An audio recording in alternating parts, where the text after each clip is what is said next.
എല്ലാവർക്കും സലു കിച്ചണിലേക്ക് സ്വാഗതം. അപ്പം ഞാൻ രാവിലെ തന്നെ ഉഴുന്നും അരിയും ഒക്കെ വെള്ളത്തിലേക്ക് ഇട്ടിട്ടുണ്ടായിരുന്നു. അപ്പം ഇഡ്ഡലിക്ക് വേണ്ടിയിട്ടാണ് ഞാൻ ഇട്ടത് കേട്ടോ. ഞാൻ 1 കപ്പ് ഉഴുന്നിനും 1 ടീസ്പൂൺ ഉലുവ, ഈ ഉഴുന്നും ഉലുവയും കൂടി ഒരുമിച്ചിട്ടിട്ടാണ് കുതിർത്തെടുക്കുന്നത്. എന്നിട്ട് ഇതാ ഇപ്പം നന്നായിട്ടൊന്ന് കഴുകിയെടുക്കാണ്. ചില സമയം ഞാൻ ആ വെള്ളത്തിൽ ഇടുന്ന സമയത്ത് തന്നെ കഴുകി വെള്ളം ഒഴിച്ച് കുതിരാനായിട്ട് വെക്കുകയാണ് ചെയ്യുന്നത്. പിന്നെ അരി 1 ഗ്ലാസ് ഉഴുന്നിന് ഞാൻ 4 ഗ്ലാസ് പച്ചരിയും 1 കൈപ്പിടി പുഴുക്കലരിയും കൂടി ചേർത്തിട്ടാണ് കുതിരാനായിട്ട് വെക്കുന്നത്. അപ്പൊ ഞാൻ ആട്ടി എടുക്കുമ്പോൾ എപ്പോഴും ഉഴുന്ന് ആദ്യം അരച്ചെടുക്കും, അതിനുശേഷം മാത്രമേ അരി അരച്ചെടുക്കത്തുള്ളൂ. അത് പണ്ടേ ഞാൻ അങ്ങനെ തന്നെയാണ് ശീലിച്ചു പോയത് കേട്ടോ. അപ്പം ചിലർ ഞാൻ ഇങ്ങനെ കാണിക്കുന്ന അവസരങ്ങളിൽ ചോദിക്കാറുണ്ട് ആദ്യം അരി അരച്ചൂടെ എന്നുള്ളത്. എനിക്കിതാണ് സൗകര്യം, ഓരോരുത്തരുടെ കംഫർട്ടിനനുസരിച്ച് ചെയ്യുക, അത്രേ ഉള്ളൂ. അപ്പൊ ഞാൻ ആദ്യമേ വെള്ളം അധികം ചേർത്ത് അരച്ചെടുക്കത്തില്ല, കുറേശ്ശെ വെള്ളം ചേർത്തിട്ടാണ് അരച്ചെടുക്കുന്നത്. അപ്പൊ ഗ്രൈൻഡറിലാവുമ്പം നല്ലൊരു സൗകര്യമാണ്. നമ്മൾക്കിപ്പൊ കാവല് നിൽക്കേണ്ട കാര്യമൊന്നുമില്ല, ഇടയ്ക്ക് ഇതുപോലെ വന്ന് ഒതുക്കി കൊടുക്കണം. അപ്പൊ ഞാൻ ഉപ്പ് ഈ കൂട്ടത്തിൽ തന്നെ ഇട്ടിട്ടൊന്ന് അരച്ചെടുക്കുകയാണ് ചെയ്യണത്. അപ്പം പിന്നീട് നമ്മൾ ഇതുണ്ടാക്കുന്ന നേരം ഉപ്പിടേണ്ട ആവശ്യമില്ലല്ലോ. അപ്പൊ ഞാൻ ഉഴുന്ന് അരച്ചപ്പോൾ അത് മാറ്റി ഇനിയിപ്പോൾ അതിലേക്ക് അരി അരച്ചെടുക്കുകയാണ്. അരി ഞാൻ ഇതുപോലെ കുറേശ്ശെ വെള്ളം ഇതുപോലെ ഒഴിച്ചു കൊടുത്ത് അരച്ചെടുക്കുകയാണ് ചെയ്യണം. ആദ്യമേ നമ്മൾ എന്തരയ്ക്കുമ്പോഴായാലും ഒരുപാട് വെള്ളം ചേർത്ത് അരയ്ക്കരുത്, എന്നാൽ അരഞ്ഞു കിട്ടത്തില്ല. ഇത് അരച്ച ശേഷം എല്ലാം കൂടെ മിക്സ് ചെയ്ത് ഞാൻ മാറ്റി വെക്കും. ഇന്നത്തെ നമ്മളുടെ പ്രഭാതമാണ് ഈ കാണുന്നത്. ചില ദിവസങ്ങളിൽ ഇങ്ങനെയാണ് കേട്ടോ, നല്ല രസമാണ് കണ്ടിരിക്കാനായിട്ട്. എന്തെന്നില്ലാത്തൊരു പ്രത്യേകത നമുക്ക് ഫീൽ ചെയ്യും. പിന്നെ അതൊക്കെ കണ്ടു കഴിഞ്ഞ ശേഷം ഞാൻ താഴേക്ക് വന്നു. അപ്പം ചില ദിവസങ്ങളിൽ ഇങ്ങനെയാണ്. ഇപ്പൊ തണുപ്പൊക്കെ ഉണ്ടെങ്കിലും ചെടികൾക്ക് ചില ദിവസം ഈ സമയത്ത് ഞാൻ വെള്ളം ഒഴിച്ചു കൊടുക്കും കേട്ടോ. അതൊക്കെ എൻ്റെ മൂഡിനനുസരിച്ചാണ് ഓരോ കാര്യങ്ങൾ ഞാൻ ചെയ്യുന്നത്. അപ്പൊ ഇങ്ങനെ പൂക്കളൊക്കെ കണ്ടിട്ടൊക്കെ കിച്ചണിലേക്ക് കയറുമ്പം ഒരു പ്രത്യേക സുഖമാണ് കേട്ടോ. കുറച്ച് ചെടികളെ ഇവിടെ ഉള്ളെങ്കിലും അതിനെ തന്നെ പരിപാലിപ്പിക്കുമ്പോൾ മനസ്സിന് വല്ലാത്ത സുഖമാണ്. അപ്പൊ അവിടേക്ക് ഞാൻ നോക്കുമ്പോൾ നിസാറിക്ക് അതാ പള്ളിയിൽ നിന്ന് വന്നോണ്ടിരിക്കുകയാണ്. അപ്പം ഇപ്പൊ പിള്ളേരൊന്നും ഇല്ലാത്തത് കൊണ്ട് നിസാറിക്ക് ഒറ്റയ്ക്കാണ് പള്ളിയിലേക്കൊക്കെ പോകുന്നത്. അപ്പം അത് കഴിഞ്ഞ് ഞാൻ നേരെ കിച്ചണിലേക്ക് വന്നു. അപ്പൊ ഞാൻ ഇന്നലെ ആട്ടി വെച്ച മാവാണ് കേട്ടോ ഇത്. അപ്പൊ നന്നായിട്ടൊന്ന് മിക്സ് ചെയ്ത് കൊടുക്കും. നല്ല കട്ടിക്കാണ്, നിങ്ങൾ കണ്ടില്ലേ ഞാൻ ആട്ടി വെച്ചിരുന്നത്. അപ്പൊ ഇതിപ്പം ഞാൻ കണക്കിനുള്ളത് മാത്രം ഒരു ബൗളിലേക്ക് ഒഴിച്ചു കൊടുക്കും. അപ്പൊ നല്ല ചൂടുള്ള സമയത്താണെങ്കിൽ മാവ് പെട്ടെന്ന് പൊങ്ങി വരും. അപ്പൊ ഇപ്പം അത്ര ചൂടൊന്നുമില്ല, അതുകൊണ്ട് തന്നെ മാവ് പൊങ്ങി വരാനും കുറച്ച് താമസം ഉണ്ടാവും കേട്ടോ. അപ്പൊ ഞാൻ ആവശ്യത്തിനുള്ള വെള്ളം ഈ സമയത്താണ് ഇതുപോലെ ഒന്ന് ഇളക്കിയെടുക്കുന്നത്. അപ്പൊ ഇങ്ങനെ എടുക്കുമ്പോഴാണ് നമുക്ക് സൗകര്യം, മാവ് കേടാവത്തുമില്ല. ഇതിപ്പോ ഞാൻ ഇഡ്ഡലിയുടെ പാകത്തിന് മാവൊന്ന് കലക്കിയെടുക്കുന്നതാണ്. അപ്പൊ ഈ ഇഡ്ഡലി തട്ട് ഞാൻ എണ്ണയൊക്കെ തടവിയ ശേഷം ആവശ്യത്തിനുള്ള മാവ് ഇതുപോലെ ഒന്ന് പൊരി ഒഴിച്ചു കൊടുക്കാണ്. അപ്പൊ പല പ്രാവശ്യം ഞാൻ ഇങ്ങനെ ഇഡ്ഡലി ഉണ്ടാക്കണപ്പോഴേക്കും കുറെ പേര് എൻ്റെ അടുത്ത് അതിന്റെ മെഷർമെന്റ് വേണം, അതായത് അരി ഉഴുന്നും ഇടുന്ന മെഷർമെന്റ് കൂടി പറയാമോ എന്ന് പറഞ്ഞുകൊണ്ടാണ് ഇന്നിപ്പോ ഞാനത് ഡീറ്റെയിൽ ആയിട്ട് പറഞ്ഞു തന്നത്. അപ്പൊ ഞാൻ ഇടിയപ്പ ചെമ്പിലേക്ക് തട്ടുകൾ ഓരോന്നായിട്ട് വെച്ചു കൊടുക്കാണ്. ശരിക്കും ഒറ്റ ട്രിപ്പ് മാത്രം മതിയാവും, വലിയ ഇഡ്ഡലി ചെമ്പല്ലേ. അതാണ് ഇതിന്റെ ഒരു സൗകര്യം എന്ന് പറയുന്നത്. അപ്പൊ അത് കഴിഞ്ഞിട്ട് ഞാൻ കലക്കി വെച്ച ആ ബൗളൊക്കെ ഒന്ന് കഴുകിയെടുക്കാണ്. എപ്പോഴും നമുക്ക് ജോലി ഒരു ഭാരമല്ല എന്ന് തോന്നണമെങ്കിൽ നമ്മൾ അപ്പോഴപ്പോഴുള്ള ജോലികൾ മടി പിടിക്കാതെ ആ സമയം തന്നെ ചെയ്ത് തീർക്കുകയാണെങ്കിൽ നമുക്ക്, അതായത് കിച്ചൺ എപ്പോഴും നമ്മളുടെ ക്ലീൻ ആയിട്ട് ഇരിക്കുകയാണെങ്കിൽ നമുക്ക് ജോലി ചെയ്യാനുള്ള ഇൻട്രസ്റ്റും കൂടും. ഇപ്പം സിങ്കിലേക്ക് വരുമ്പോഴേക്കും കുറേ പാത്രങ്ങൾ ഇങ്ങനെ കുന്നുകൂടി കിടക്കുന്ന ഒരു അവസ്ഥയൊക്കെ ആണെങ്കിൽ നമുക്ക് ജോലി ചെയ്യാനുള്ള ആ ഒരു പ്രസരിപ്പൊന്നും ഉണ്ടാവത്തില്ല. ഇതൊക്കെ ഞാൻ എന്റെ കാര്യങ്ങൾ പറയുകയാണ് കേട്ടോ. അപ്പൊ ഞാൻ ഇങ്ങനെയാണ് എടുക്കുന്ന ബൗളുകൾ അപ്പോഴപ്പോഴേ കഴുകി അതങ്ങ് മാറ്റി വെക്കും. അപ്പം നമുക്ക് സിങ്കും ക്ലീൻ ആയിട്ട് ഇരിക്കുകയും ചെയ്യും, ജോലി എളുപ്പമോ. അപ്പൊ നമുക്ക് അടുത്ത് കറിക്ക് വേണ്ടിയിട്ട് ഞാൻ 1 പീസ് ഇഞ്ചിയും 2-3 ചെറിയ ചുവന്നുള്ളി എടുക്കുന്നുണ്ട്. അപ്പൊ അതൊന്ന് ക്ലീൻ ചെയ്തെടുക്കുകയാണ്. അപ്പൊ നേരത്തെ ഒന്നും ഞാനിങ്ങനെ ക്ലീൻ ചെയ്ത് ഫ്രിഡ്ജിൽ സൂക്ഷിക്കുന്ന ആ ഒരു ഏർപ്പാടൊന്നും ഇല്ല കേട്ടോ. അപ്പോഴേ എന്താണോ ചെയ്യുന്നത് ആ സമയത്ത് ചെയ്തെടുക്കത്തേ ഉള്ളൂ. അപ്പോൾ ഞാൻ ഏകദേശം 1 കപ്പോളം തേങ്ങ മിക്സിയുടെ ജാറിലേക്ക് ഇട്ട് കൊടുക്കണം. അപ്പം ചമ്മന്തി അരച്ചെടുക്കണമല്ലോ. ഇനി നമുക്ക് വേണ്ടത് ചുവന്നുള്ളിയാണ്. അപ്പൊ ഈ ചുവന്നുള്ളി നമുക്ക് ഇതുപോലെ ഒന്ന് അരിഞ്ഞിട്ട് കൊടുക്കാം. ചുവന്നുള്ളിക്ക് പകരം സവാള ഇട്ട് അത്ര ടേസ്റ്റ് ഉണ്ടാവത്തില്ല കേട്ടോ. ചുവന്നുള്ളി തന്നെ നമ്മൾ ഇനി ചേർക്കുന്നതാണ് നല്ലത്. അതുപോലെ തന്നെ ഇഞ്ചിയും ഒന്ന് മുറിച്ചിട്ട് കൊടുക്കാണ്. പിന്നെ മുളക് പൊടി വേണം, 2 ടീസ്പൂൺ മുളക് പൊടിയും പാകത്തിനുള്ള ഉപ്പും ഇട്ട് വെള്ളം ഒഴിച്ചിട്ട് ഇതൊന്ന് അരച്ചെടുക്കാം. അപ്പോൾ പെട്ടെന്ന് റെഡിയാക്കി എടുക്കാൻ പറ്റുന്ന നല്ല ഒരു ചമ്മന്തിയാണ് കേട്ടോ ഇത്. അപ്പോൾ മഷി പോലെ അരച്ചെടുക്കേണ്ട ആവശ്യമില്ല ചമ്മന്തിക്കാകുമ്പോൾ. വെള്ളം കൂടാനും പാടില്ല. അപ്പോൾ ഈ സമയം നമ്മളുടെ ഇഡ്ഡലി റെഡി ആയിട്ടുണ്ട്. അപ്പം ഞാനത് ഈ ഇഡ്ഡലി തട്ട് ഇതിൽ അടുപ്പിൽ നിന്ന് മാറ്റുവാണ് കേട്ടോ. അപ്പം അടിയിലത്തെ ഇഡ്ഡലി പൊങ്ങി വന്നപ്പോഴേക്കും മേളത്തെ തട്ടില് ഒന്ന് തട്ടിയോണ്ടാണ് ഒന്ന് പതിഞ്ഞു പോയത്. അപ്പൊ ഈ തട്ടെല്ലാം ഞാനൊന്ന് മാറ്റി വെക്കാണ്. ഇതിന് തണുത്ത ശേഷം മാത്രമേ ഞാൻ ഇഡ്ഡലി തട്ടിൽ നിന്ന് ഇളക്കിയെടുക്കത്തുള്ളൂ. മൺചട്ടി അടുപ്പത്തേക്ക് വെച്ചിട്ട് ഞാൻ 1 ടേബിൾ സ്പൂൺ വെളിച്ചെണ്ണ ഒഴിച്ചിട്ട് 1 ടീസ്പൂൺ കടുകും 2-3 വറ്റൽമുളക് ഇതുപോലെ ഇട്ട് കൊടുക്കണം. കുറച്ച് കറിവേപ്പിലയും കൂടി ചേർത്ത് കൊടുക്കാം. എന്നിട്ട് നമുക്ക് ഈ അരച്ചിരിക്കുന്ന അരപ്പ് ഞാൻ ഇതുപോലെ ഒഴിച്ചിട്ട് നന്നായിട്ടൊന്ന് ഇളക്കി കൊടുക്കും. ഇത് തിളക്കരുത് കേട്ടോ, ജസ്റ്റ് ഒന്ന് ചൂടാവാൻ മാത്രമേ ചെയ്യാവൂ. ഒന്ന് ഇളക്കി കൊടുത്ത് പാകത്തിനുള്ള വെള്ളം കൂടി ഞാൻ ഒഴിച്ചു കൊടുക്കാണ്. അപ്പൊ അതൊക്കെ കണ്ട ഈ ഒരു പരുവത്തിലാണ് നമ്മൾ ഈ ചമ്മന്തി റെഡിയാക്കി എടുക്കുന്നത്. അപ്പൊ ഇനിയിപ്പോ ഞാൻ ഗ്യാസ് ഓഫ് ചെയ്ത് കൊടുക്കും. എന്നിട്ട് പാകത്തിനുള്ള ഉപ്പും കൂടി ഇട്ട് കൊടുക്കാണ്. എന്നിട്ട് ഇതുപോലെ ഒന്ന് ഇളക്കിയെടുക്കും. ഞാൻ പറഞ്ഞില്ലേ, ഇത് ചൂടാകത്തെ മാത്രമേ ഉള്ളൂ, അല്ലാതെ നമ്മൾ തിളപ്പിക്കരുത്. തിളപ്പിച്ചു കഴിഞ്ഞാൽ അരപ്പ് വേറെ വെള്ളം വേറെ ആയിട്ട് വരും. അപ്പൊ ഇങ്ങനെ ഇരിക്കുന്നതാണ് അതിന് ടേസ്റ്റ് കൂടുതൽ. അപ്പൊ ഇഡ്ഡലി ഒന്ന് തണുത്തപ്പോഴേക്കും നമുക്ക് കൈകൊണ്ട് തന്നെ ഈസി ആയിട്ട് ഇളക്കിയെടുക്കാൻ സാധിക്കും. നല്ല സോഫ്റ്റ് ആയിട്ടുള്ള നല്ല ഇഡ്ഡലി തന്നെയാണ് കേട്ടോ. അപ്പൊ ഇഡ്ഡലിയുടെ കൂടെ നിങ്ങൾക്ക് കഴിക്കാൻ ഏത് കറിയാണ് ഇഷ്ടം? ഇവിടെ ആണെങ്കിൽ ഇവിടെ ഓരോരുത്തർക്ക് ഓരോരോ ഇഷ്ടങ്ങളാണ്. സലൂനാണെങ്കിൽ സാമ്പാർ, നമ്മുടെ സുൽത്താനാണെങ്കിൽ ചമ്മന്തി, ഇങ്ങനെയൊക്കെയാണ്. ആകെ ഇതിലൊന്നും പെടാത്ത ഒരാളേ ഉള്ളൂ നമ്മുടെ റിച്ചു കേട്ടോ. അവൻ അങ്ങനെ എന്തെങ്കിലും കൊടുത്താൽ മതി എന്നുള്ള ആളാണ്. അല്ലാതെ ഇത് അതിന്റെ കൂട്ടത്തിൽ ഉണ്ടെങ്കിൽ കൊള്ളാം എന്നൊന്നും ഇതുവരെ അഭിപ്രായമൊന്നും പറയത്തില്ല. പിന്നെ നിസ്സാരൊക്കെയാണ് ഇഡ്ഡലിയും ചമ്മന്തിയും കഴിക്കുന്നത്. ഇത് എനിക്കാണെങ്കിൽ ഇങ്ങനെ ഇഡ്ഡലിയുടെ പുറത്ത് ഇങ്ങനെ ഫുള്ളായിട്ട് ചമ്മന്തിക്കറി ഒഴിച്ച് കഴിക്കണം, അതാണ് എനിക്കിഷ്ടം. 2 ആഴ്ചയായിട്ട് നമ്മളെ വലച്ച സംഭവം കണ്ടുപിടിച്ച് കുറച്ച് ദിവസമായിട്ട് നമ്മുടെ ഫാമിലി ഡോക്ടർ എന്നൊക്കെ പറയുന്നത് പോലെ നമ്മുടെ ഫാമിലി പ്ലംബർ ബൈജു നിങ്ങൾ പല വ്ളോഗിലും കണ്ടിട്ടുണ്ടാവും. പക്ഷേ പുള്ളി ഒറ്റ നോട്ടത്തിൽ ഡയഗ്നോസ് ചെയ്യുന്ന പോലെ ഒറ്റ സ്കാൻ ചെയ്ത് കണ്ടുപിടിച്ചു. ഞങ്ങൾ ആദ്യം പേടിച്ചത് വെച്ച് കഴിഞ്ഞാൽ ചിലപ്പം ചോരൊക്കെ പൊളിക്കേണ്ടി വരും, അല്ലെങ്കിൽ ഈ തറ പൊളിക്കേണ്ടി വരും എന്നൊക്കെ വിചാരിച്ചതാണ്. എന്തായാലും നമ്മളെ ഡോക്ടർ ഇവിടെ പണി നടക്കുവാണ്. നോക്കട്ടെ എന്തായിരുന്നു. അവസാനം കണ്ടുപിടിച്ചു പുള്ളി. ഇതാണ് ഇവിടെയാണ് ലീക്ക് ഉണ്ടായത്.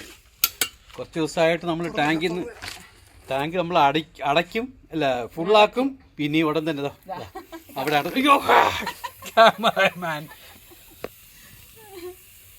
നമ്മള് ടാങ്ക് നിറച്ചിട്ട് താഴെ വന്ന് കുറച്ച് കഴിയുമ്പോഴേക്കും ഏകദേശം 2-3 മണിക്കൂർ ഉപയോഗിച്ച് കഴിയുമ്പോഴേക്കല്ലേ, എന്നുവെച്ചാൽ കണ്ടിന്യൂസ് അല്ല, അപ്പോഴേക്കൊണ്ട് വെള്ളം വീണ്ടും ടാങ്കിൽ തീരും. സ്കാനർ ഇതായിരിക്കുന്നു. എന്തായാലും പെട്ടെന്ന് സംഭവം കഴിഞ്ഞു.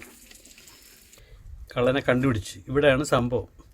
എനിക്ക് വന്ന് പണിക്കാരെല്ലാം പണി ചെയ്തപ്പോഴും എന്തെങ്കിലും ഒരു തട്ടൊക്കെ കിട്ടിക്കാണും. പിന്നീട് ഇത് ഇരുന്ന് ചെറിയ പ്രഷറൊക്കെ വന്നപ്പോൾ വന്നതായിരിക്കും. പക്ഷേ ഏകദേശം ഒരു 1-1.5 ആഴ്ചയായിട്ട് ടാങ്കിൽ വെള്ളം അടിക്കും.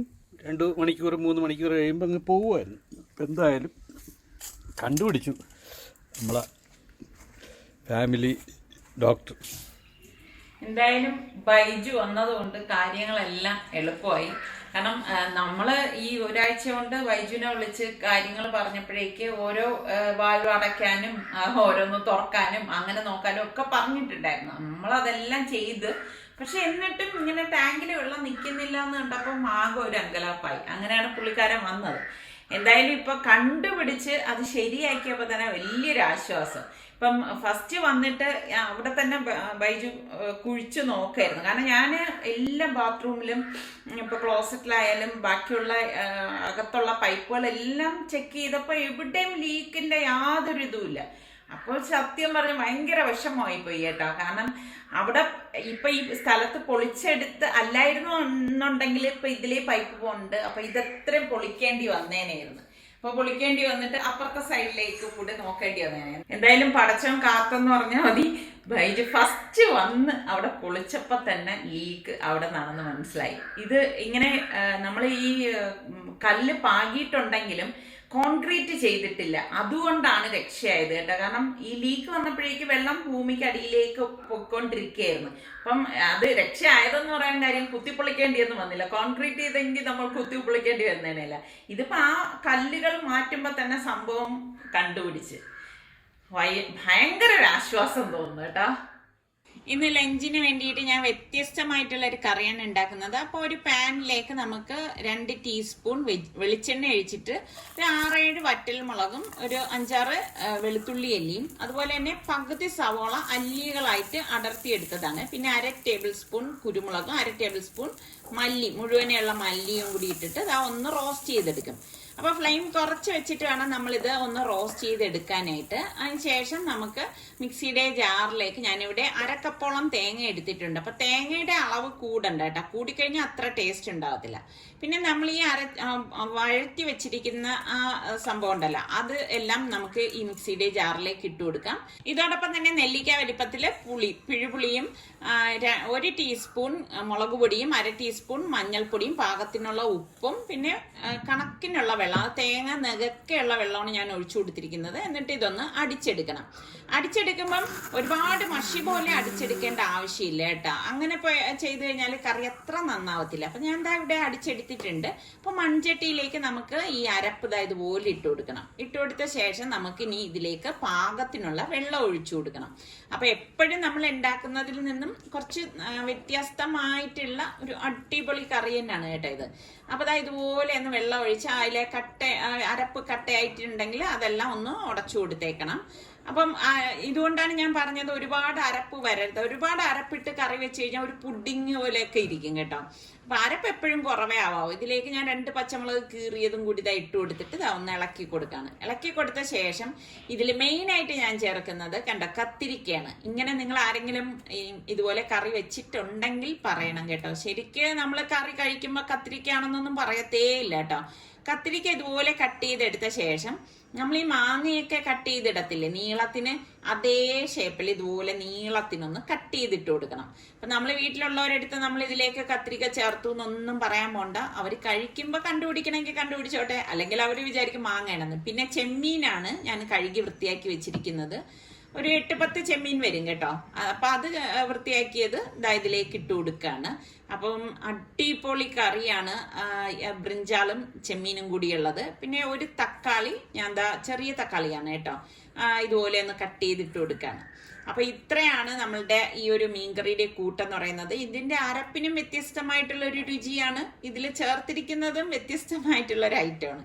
പിന്നെ കുറച്ച് കറിവേപ്പില കൂടി നമുക്ക് ഇതിലേക്ക് ഇട്ട് കൊടുക്കാം. ഇട്ട് കൊടുത്ത ശേഷം അടച്ചു വെച്ചിട്ട് വേണം നമ്മളിത് റെഡിയാക്കി എടുക്കാനുള്ളത്. അപ്പൊ ബ്രിഞ്ചാലായതുകൊണ്ട് തന്നെ പെട്ടെന്ന് റെഡിയായി കിട്ടും. ഒരു 2-3 മിനിറ്റ് കഴിയുമ്പോഴേക്കും ഞാൻ അടപ്പ് മാറ്റാണ്. കണ്ടോ, എല്ലാം കറിയൊക്കെ നന്നായിട്ട് തിളച്ച് റെഡിയായി വരുന്നുണ്ട്. അപ്പൊ ഞാൻ ചട്ടി ഒന്ന് ചുറ്റിച്ചു കൊടുക്കാണ്. ഇനിയിപ്പൊ നമ്മൾ സ്പൂണിട്ട് ഇളക്കേണ്ട ആവശ്യമില്ലല്ലോ. അപ്പം ഇത് കറക്റ്റ് പരുവത്തിന് പെട്ടെന്ന് റെഡിയായി കിട്ടുന്ന ഒരു കറി തന്നെയാണ്. അപ്പൊ ട്രൈ ചെയ്യാത്തവരുണ്ടെങ്കിൽ നിങ്ങൾ ഈ രീതിയിലൊന്ന് ട്രൈ ചെയ്ത് നോക്കണം കേട്ടോ. അപ്പൊ നമുക്കിനി ഇതിലൊന്ന് വറവിട്ട് കൊടുക്കണം. അതിനുവേണ്ടി പാനിലേക്ക് 1 ടേബിൾ സ്പൂൺ വെളിച്ചെണ്ണ ഒഴിച്ച് കുറച്ച് ഉലുവയും കടുകും വറ്റൽ മുളക് 2-3 ഇട്ട് കൊടുക്കാം. പിന്നെ കുറച്ച് ചെറിയ ഉള്ളി, ഒരു 3-4 ചെറിയ ഉള്ളി വട്ടത്തിൽ അരിഞ്ഞതും കൂടി ഇട്ടിട്ട് ഒന്ന് മൂപ്പിച്ചു കൊടുക്കണം. ഇതൊക്കെ ഇടുമ്പോഴാണ് ഈ കറിക്ക് ടേസ്റ്റ് കൂടുതൽ കേട്ടോ. ആ മൂത്ത് വന്ന ശേഷം കുറച്ച് കറിവേപ്പില ഇട്ട് കൊടുക്കാം. ഇട്ട് കൊടുത്തിട്ട് എല്ലാം ചേർത്തിട്ട് നല്ലതുപോലെ ഒന്ന് ഇളക്കി കൊടുക്കണം. അപ്പൊ ഈ ഒരു താളിച്ചത് നമുക്ക് നമ്മളുടെ കറിയിലേക്ക് ഇട്ട് കൊടുക്കാം. ഇട്ട് കൊടുത്ത വഴിക്ക് തന്നെ നമുക്ക് ഇതൊന്ന് മൂടി വെച്ച് കൊടുക്കണം. അപ്പോഴാണ് ആ കറിക്ക് നല്ല ഒരു മണവും ടേസ്റ്റും ഒക്കെ ഉണ്ടാവുന്നത്. അപ്പൊ ഈ ഒരു കറി മാത്രം മതി ശരിക്കും പറഞ്ഞാൽ ചോറ് കഴിക്കാനായിട്ട് കേട്ടോ. അടിപൊളി ടേസ്റ്റി ആയിട്ടുള്ള കറിയാണിത്. ട്രൈ ചെയ്ത് നോക്കണേ. അപ്പൊ ബീട്രൂട്ട് ഞാനിവിടെ ക്ലീൻ ചെയ്ത് കട്ട് ചെയ്ത് വെച്ചിട്ടുണ്ടായിരുന്നു. അപ്പൊ ഞാൻ ചോപ്പറിൽ വെച്ചിട്ടാണ് ഇതൊന്ന് ചോപ്പ് ചെയ്തെടുക്കണം. എളുപ്പത്തിന് വേണ്ടിയിട്ടാണ് അങ്ങനെ ചെയ്യുന്നത്. ഇത് ഇലക്ട്രിക് ചോപ്പറാണ് കേട്ടോ. അപ്പൊ നമുക്ക് പെട്ടെന്ന് ഇത് റെഡിയാക്കി കിട്ടാനും പറ്റും. ഇനി ചോപ്പറില്ലെങ്കിൽ വിഷമിക്കാന്ന് വേണ്ട, ചെറുതായിട്ടൊന്ന് നമ്മൾ കട്ട് ചെയ്ത് അരിഞ്ഞെടുത്താൽ മതി. ഇതാവുമ്പോൾ പെട്ടെന്ന് കാര്യം കഴിയും.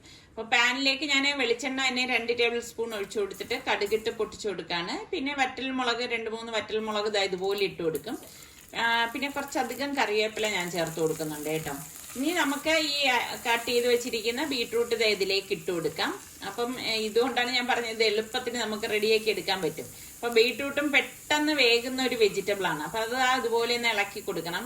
അപ്പൊ ഇതേ ചോപ്പറിൽ തന്നെ ഞാനിവിടെ ഒരു 1/4 കപ്പ് തേങ്ങ എടുത്തിട്ടുണ്ട്. പിന്നെ നമുക്ക് ചെറിയ ജീരകം വേണം, അതൊരു 1/4 ടീസ്പൂൺ ഇട്ട് കൊടുക്കാണ്. ഒരു 1/2 ടീസ്പൂൺ മഞ്ഞൾപ്പൊടിയും 1/2 ടീസ്പൂൺ മുളക് പൊടിയും കൂടി ഇട്ടിട്ട് ഒന്ന് ക്രഷ് ചെയ്തെടുക്കും.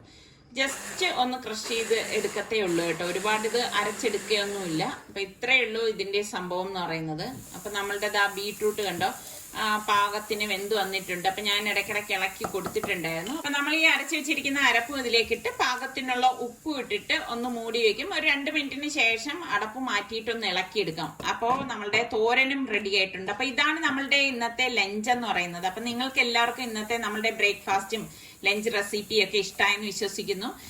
അപ്പൊ ഇതിൽ ഏത് ആണ് നിങ്ങൾക്ക് ഏറ്റവും കൂടുതൽ ഇഷ്ടപ്പെട്ടതെന്ന് കൂടി ഒന്ന് പറയട്ടോ. നമ്മളുടെ ചാനൽ കണ്ടോണ്ടിരിക്കുന്നവരിൽ സബ്സ്ക്രൈബ് ചെയ്യാതെ കാണുന്ന ആരെങ്കിലും ഒക്കെ ഉണ്ടെങ്കിൽ നിങ്ങൾക്ക് നമ്മളുടെ ചാനൽ ഇഷ്ടപ്പെട്ടാൽ സബ്സ്ക്രൈബ് ചെയ്യാൻ മറക്കരുതേ.